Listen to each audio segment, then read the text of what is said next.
The last bullet point there, in difficult situations, it may be necessary to seek professional advice and or consult other public sources of guidance.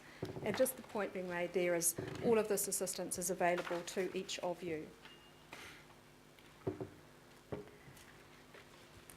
This quotation from the Office of the Auditor General's Good Practice Guide, and you will have heard this repeated often in this chamber, is that it's always safer to err on the side of caution in these matters.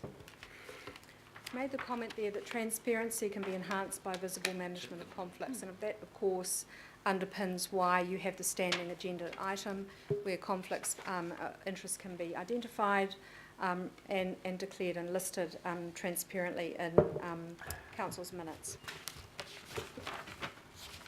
This example here, example 1, where somebody's made previous comments on a proposed decision.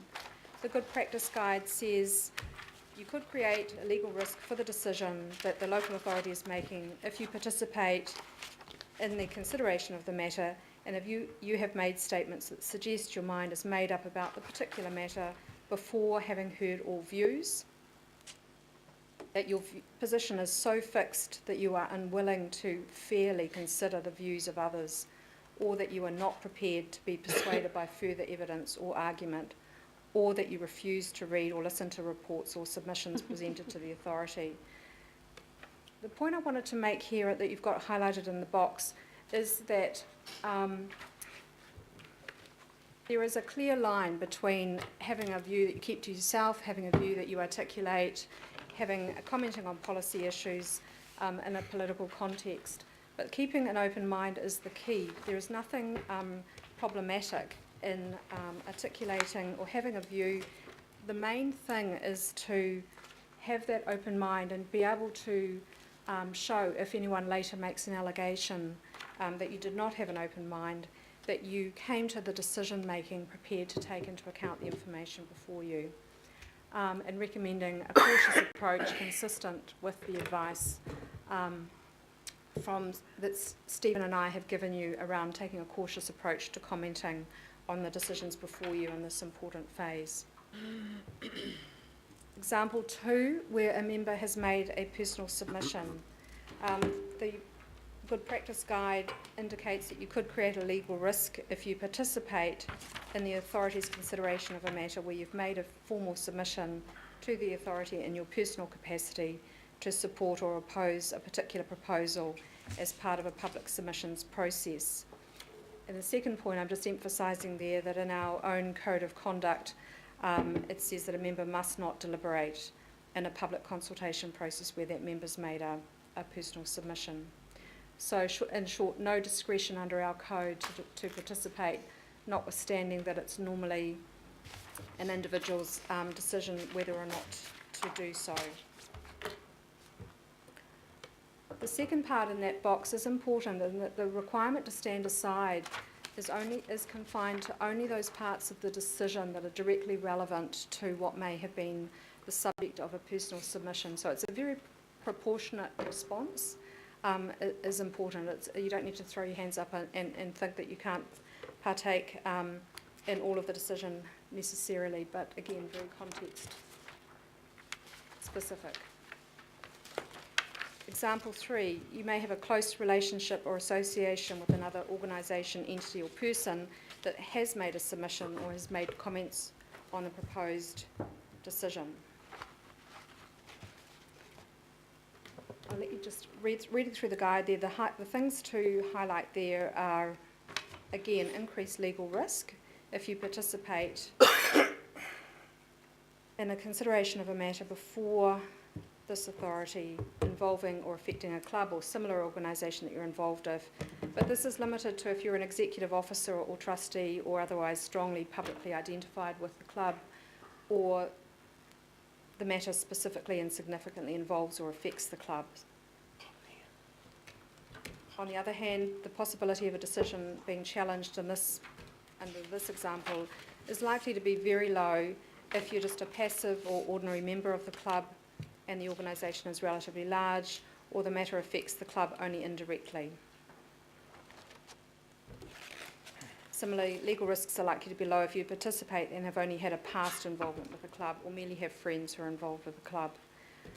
The point in the box there is that based on the 2015 annual interest declarations, there are a number of entities that have been listed as identified with different members that have made submissions on the unitary plan. What that means is that in those circumstances we're happy to work with you one-on-one to work out where in this cascaded list of legal risk it might sit, which is very dependent on the level of involvement with the relevant entity.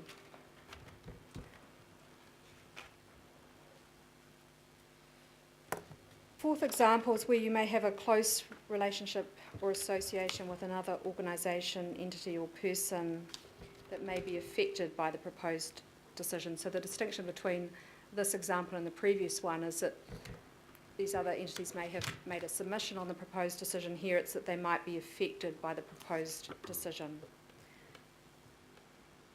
The commentary here, for example, if you've been appointed as a representative on the governing body of a council-controlled organisation or another body, that role will not usually prevent you from participating in relevant matters. However, you could create legal risks if your participation in that decision raises a conflict between your duty as a member of the local authority and any duty to act in the interests of the other organisation. Again, the comment here that from the Office of the Auditor General that these situations are not clear-cut and will often require careful consideration and specific legal advice. And then the final point there as to whether involvement with any other organisation might raise a risk of predetermination. Again, a matter to be assessed, and particularly if that other organisation has made a formal submission to the authority as part of a public submission process.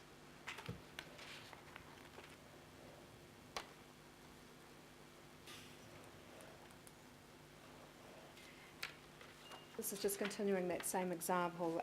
The point I wanted to draw from here is in this kind of circumstance, you need to consider how those with whom you have a close relationship or are associated may be affected by unitary plan decisions. And again, it's important to emphasise that individualised assistance is available because it is slightly complex to work through these things. The purpose of this slide is just to, in a very brief way, and I'm not proposing to spend a lot of time on this, just to outline for you a summary of the approach in this 2014 inquiry, which was a decision to designate land for a bridge in circumstances where the council was accepting independent commissioner's recommendation. Different councillors had different interests, one through owning property adjacent to the designated area, so outside the area proposed to be designated. One councillor had a brother who owned land within the designated area, and one had a sister-in-law owning land within that designated area. Different councillors took a different approach to how to manage those particular interests. The first bullet point there in relation to Council Urquhart's land is important because what it demonstrates there is that the office said that the effect was not sufficiently certain or significant enough to constitute a financial interest that would trigger the application of the rule against participation. That's designed to demonstrate to you that outcomes that are too remote, are in some way come off the table. So it's that on the spectrum of, outcomes that are quite remote through those that are quite certain is the spectrum, and working out where a particular interest sits is important. In relation to the non-financial interests, which were where the two councillors had family members with land within the designated area, one participated in the decision and one did not. The office noted that there were different approaches, but that all approaches were reasonable. In relation to the Environment Canterbury inquiry, which was around the allocation of costs for managing water resources, in the circumstances where four councillors held consents in their own name or in the name of companies of which they were shareholders, with a potential financial benefit from the decision, but only in a relatively small way. In summary, the Office of the Auditor General found that four councillors breached the Act by participating, and that reference to that is the Members' Interest Act, which Sarah and Jonathan from the Office of the Auditor General will be talking to you about, and by participating in a decision in which they had a financial interest. But weighing matters, the office decided that prosecution was not warranted in the circumstances.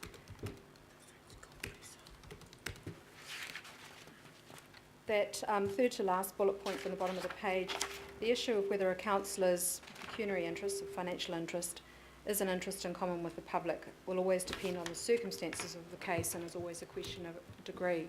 So again, a consistent theme through this, that it's context, its circumstances, and which is really what we're emphasising here to you, is that it's personalised advice to individuals required.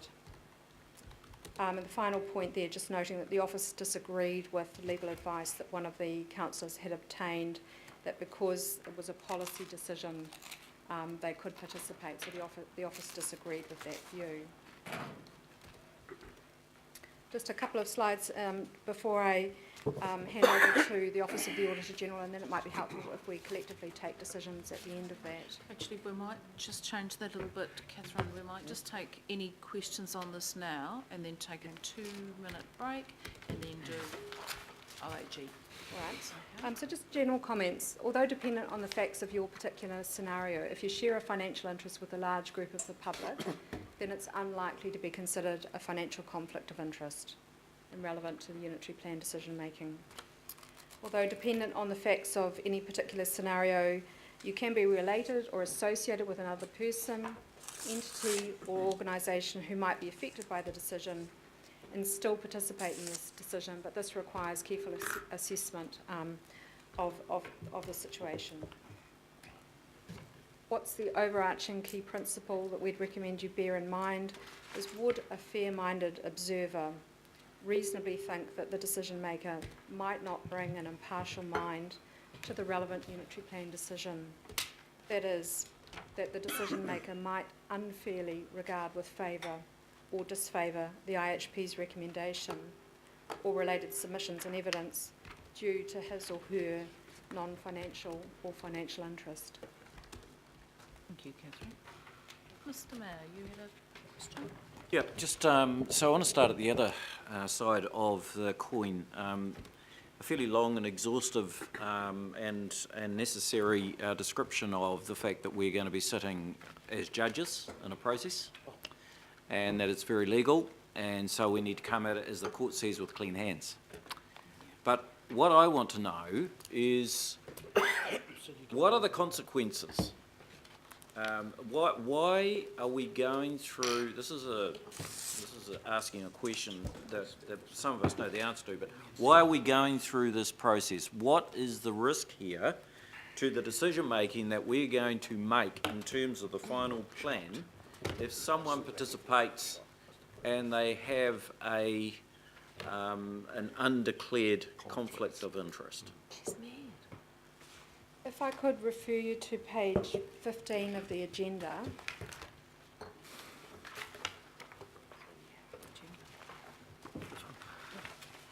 This list is a table from an Office of the Auditor General report that deals with partly this question of consequences, which is not the full answer to why does it matter.